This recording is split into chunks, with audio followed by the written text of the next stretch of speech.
대통령의 제왕적 권력을 가능케 하는 몇 가지 급소를 짚어보죠.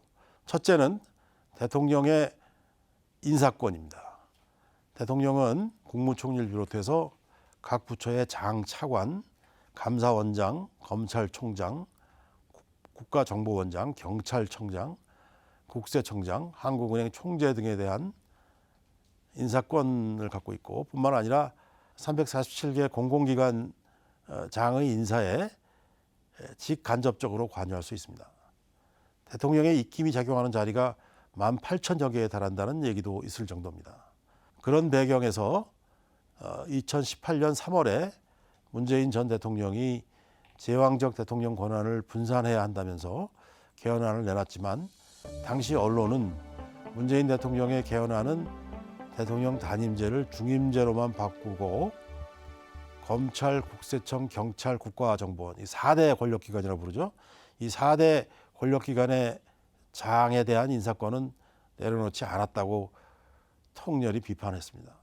한 발 더 나아가서 당시 야당이었던 자유한국당, 지금 국민의힘이죠.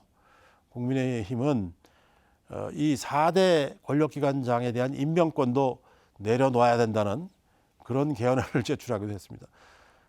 격세지감이 있고 또 새옹지 마라는 생각이 들죠. 지금도 그런 의견을 갖고 있을까요? 참 궁금해집니다. 앞으로 다루게 되겠지만 국무총리의 지위와 권한을 강화해서 실질적 협치가 이루어지도록 하는 방안도 있습니다. 국무총리를 바꾸는 일은 대통령이 신뢰 위기에 빠졌을 때 종종 사용되던 그런 수법이기도 합니다. 한마디로 말해서 총리가 얼굴마담 노릇을 한 거죠. 대통령 중심제에서 대통령이 총리를 임명하도록 하는 것은 의원 내각제 요소를 가미하는 것이어서 미국식 대통령제의 관점에서 보면 이질적이라고 볼 수도 있습니다. 물론 한국식 변형이라고 볼 여지도 있죠. 미국은 대통령이 각 부 장관을 직접 통솔합니다. 우리나라는 미국과 달리 국무총리를 임명해서 대통령의 명을 받아 행정 각부를 통할하게 되어 있습니다. 이와 관련해서 얼굴마담의 대독 총리를 책임 총리, 문자 그대로 실세 총리로 바꿔야 한다는 주장이 유력하게 대두되어 왔습니다. 그렇게 되면 대통령 중심제가 아니라 이원 집정부제에 가까운 것이 되겠지만요.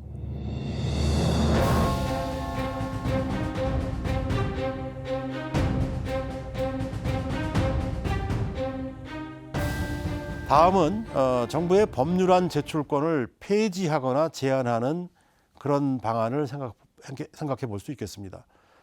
법률을 제정하거나 개정할 권한은 국민 대표기관이자 입법기관인 국회가 가지는 게 당연하죠. 삼권 분립을 기반으로 하는 대통령제를 채택하면서 대통령을 수반으로 하는 행정부에게 법률안 제출권을 주는 것은 아까도 말씀드렸지만 미국식 대통령제의 관점에서 보면 이례적이라고 할 수밖에 없습니다. 대통령에게 법률안 거부권을 부여한 것과도 잘 맞지 않죠. 대통령이 정부를 통해서 법률안을 국회에 제출도 할 수 있고, 또 마음에 안 들면 문제가 있다는 이유를 들어서 제의를 요구하는 형태로 거부권을 행사할 수도 있게 한 것은 입법 과정을 대통령이 시작과 끝을 다 통제할 수 있도록 한 것이기 때문에 너무 과도한 것이 아닌가 하는 그런 비판을 받을 여지가 충분히 있습니다. 물론 발전 국가의 이념을 우리가 따른다면 정부의 효율성을 위해서 필요하다 이렇게 주장할 여지도 있겠죠. 그리고 우리가 이제까지 이룩해온 그런 경제 성장도 그런 대통령의 집중적인 그런 입법에 대한 권한을 바탕으로 한 것이다 이렇게 볼 여지도 있겠습니다. 그렇지만 미국식 대통령제 모델에서는 맞지 않는 일인데도 불구하고 남아메리카나 아프리카 국가의 경우에 소위 신대통령제라는 형태로 그 변형된 대통령제를 취하는 경우들이 많은데, 그 경우에도 정부의 법률안 제출권을 부여하는 나라들이 적지 않습니다. 어쨌든 국회의원과 정부는 법률안을 제출할 수 있다고 규정한 현행 헌법 52조에서 정부를 삭제한다면 그 어느 방안보다도 대통령의 권한을 축소하는 결과를 가져오게 되리라고 봅니다. 물론 대통령이나 집권 여당에서는 펄쩍 뛰겠죠.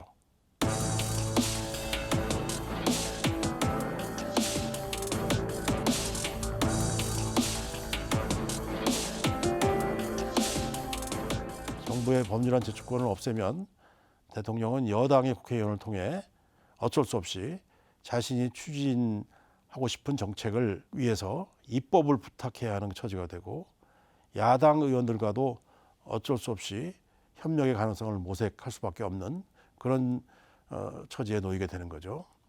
대통령이 그 법률안 제출권을 갖는 데 대해서는 국회의원 뭐 10명의 동의를 요한다 뭐 이런 식의 절충적인 그 방안을 제시하는 그런 개헌안도 있었습니다. 근데 그것은 역시 뭐 대통령의 법률안 제안권을 부정하는 것은 아니기 때문에 자기 집권 여당의 10명의 의원만 그 동의하게 해서 제출하면 아무 문제가 없는 거죠. 그러니까 그렇게 뭐 대단한 효과를 가진 개정안이라고 볼 수는 없겠습니다. 다만 대통령이 이제 그 집권 여당 소속 의원이라 할지라도 의원의 그 동참을 요구할 수밖에 없는 그런 상황이 되기 때문에 다소 독단적인 그런 법률안 제출을 막을 수 있는 약간의 그 효과는 있을지 모르겠죠. 그 밖에도 예산 등 재정에 관한 권한, 긴급명령권, 긴급재정경제명령권, 특별사명권 등의 축소를 통해서 대통령의 권력을 제한하는 그런 방안들을 모색할 수 있을 겁니다. 그러나 여기서 우리는 피할 수 없는 하나의 질문에 답해야 합니다. 국민은 과연 약한 대통령, 무력한 대통령을 원하는 것일까요? 총리와 실질적으로 국정 운영권을 분점한다는 것은 말할 것도 없지만, 정부의 법률안 제출권을 박탈한다는 것은 한국형 대통령제의 근간을 흔드는 일로 인식될 공산이 큽니다. 박근혜 정부에서 야당이던 민주당과 국민의당이 정부의 세월호 특조위 관련 시행령 전액을 막는다는 명분으로 행정입법권의 통제권을 강화하는 국회법 개정안을 만들어서 여당과 협상을 벌인 끝에 여당이 이에 합의해서 통과시킨 일이 있었습니다. 대통령이 집권 여당의 원내대표를 배신자라고 부르면서 대노했고, 결국 개정 법률안이 국정 운영을 저해한다며 거부권을 행사해서 이 법률 개정안은 무산되고 맙니다. 바로 그 일 때문에 집권 여당 내부에 친박 비박이라는 균열이 생겨서 국회가 박근혜 대통령에 대한 탄핵 소추를 의결할 수 있었던 것이죠. 참으로 역사의 아이러니라고 말할 수밖에 없습니다. 그러니 정부의 법률안 제출권을 없앤다고 하면 어떤 파란이 일지 상상하기 어렵지 않습니다. 대통령이 제왕적 위치에서 국정을 장악하는 데 필수 불가결한 도구로 법률안 제출권을 사용했기 때문입니다. 사정이 이러하기 때문에 제왕적 대통령의 권력을 줄이는 개헌안을 내더라도 국민이 그런 변화를 감당할 수 있을지 의문이 제기될 수밖에 없습니다. 촛불 집회에서 시민들이 외쳤던 나라다운 나라의 대통령은 공명정대하되 힘이 있는 대통령이 아니었을까요? 공명정대하지만 무력한 대통령은, 또 약한 대통령은 아니었을 겁니다. 무력한 대통령, 약한 정부를 바라지는 않았을 겁니다. 제왕적 대통령제를 고쳐야 한다는 데는 누구나 수긍하지만, 국민이 가지고 있는 카리스마 있는 대통령에 대한 기대를 고려한다면 대통령의 힘을 빼는 개헌이 반드시 좋다고만은 할 수 없을지 모릅니다.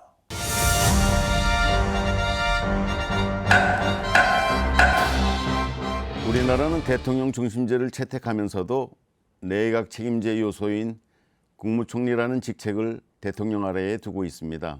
연임이 가능한 대통령 중심제를 택하려면 미국처럼 정부통령제를 채택하고, 부통령은 의결권과 임시국회를 소집할 수 있는 권한이 없는 국회의장직을 수행하면 되지 않을까요? 네, 앞에서도 울을 때였지만 얼굴 마담의 그 대독 총리에서 책임 총리로 가자는 것과 맥을 같이 하는 그런 대안입니다.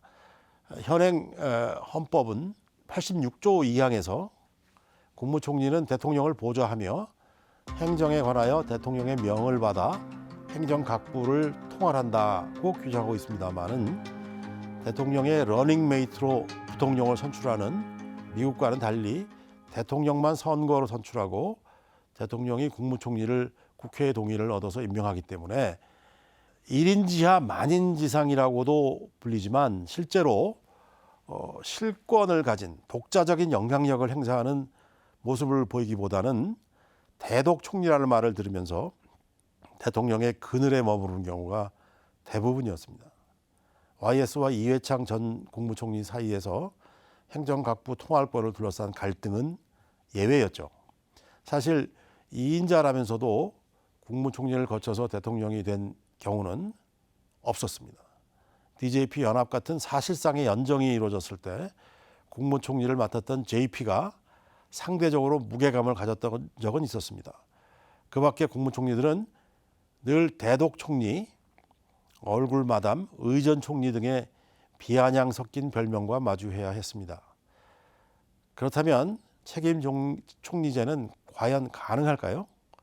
헌법을 개정해서 대통령과 국무총리가 각각 국정 운영권을 분점할 수도 있겠지만 헌법을 개정하지 않더라도 국무위원 임명 제청권과 해임 건의권을 실질적으로 행사하도록 해서 국무총리에게 힘을 실어주는 방안도 있습니다. 하지만 후자는 아무리 국회의 동의를 받는다고 해도 선거로 뽑히지 않았다는 한계를 넘을 수 없어서 지속 가능한 해법이 되기는 어렵습니다. 그렇다면 헌법을 개정해서 국무총리에게 힘을 실어주는 방안은 어떨까요? 대통령제 자체를 바꿀 수 없으니까 국무총리의 선출과 권한을 거쳐서 협치가 가능한 구조를 만들자는 이야기는 지금도 여전히 유효한 대안으로 거론되고 있습니다. 현재는 대통령이 국무총리 후보를 지명하면 국회의 동의를 얻어서 대통령이 임명하게 되어 있지만 헌법 86조 1항을 조금 바꿔서 국회가 추천한 복수의 후보 중에서 한 사람을 대통령이 임명하도록 하거나 반대로 대통령이 추천한 후보들 중 한 사람을 국회가 선출하도록 하자는 그런 방안입니다. 얼마 전에 김진표 국회의장께서도 그런 방안을 제시한 적이 있었습니다. 그런 협치의 정신을 살릴 수만 있다면 제왕적 대통령제의 폐단을 개선하는 효과를 얻을 수 있으리라고 봅니다. 하지만 책임 총리안도 만만치는 않습니다. 우선 책임 총리 선출 과정에서 여야 간 정쟁과 대립의 빌미를 제공할 우려가 없지 않습니다. 그런 방안이 우리 정치가 가진 고질적 병폐를 더 잘 해결해 주리라는 보장도 없습니다. 대통령이 국정위기 국면에서 실세 국무총리 카드를 꺼냈다가 낭패를 본 사례도 한두 번이 아니었죠. 그렇다면 부통령제는 어떨까요? 부통령제 역시 양원제를 택하지 않는 이상 국회와의 기능적 연계를 이루기가 쉽지 않고 임기 말에 가까워질수록 독자적인 정치 행보의 가능성이라든지 대통령과 이견이 노출될 가능성 등 자기 정치를 할 수 있는 여지가 있다는 거죠. 부작용의 여지가 없지 않아서 확실한 해결책이라고 보기는 어렵습니다. 어떤 면에서는 불확실성이 더 큰 측면도 있습니다. 그러나 책임 총리나 부통령제 채택 여부 또한 시민의회나 공론조사 같은 수기 과정을 통해서 주권자인 국민이 좀 더 많은 정보와 지식을 가지고 또 의견 교환을 통해서 수기를 해서 판단해야 될 문제입니다. 그런 과정에서 결단이 이루어지면 이것도 역시 개헌을 통해서 실현할 수 있지 않을까 생각합니다. 그 폐단이나 부작용을 최소화할 수 있는 방안도 함께 미리 마련해 놔야 되겠지만요.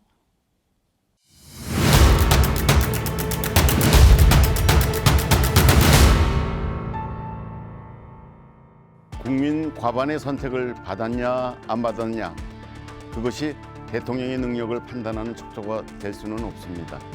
국민이 원하는 바는 무능한 지도자의 출연은 막아야 한다는 거죠.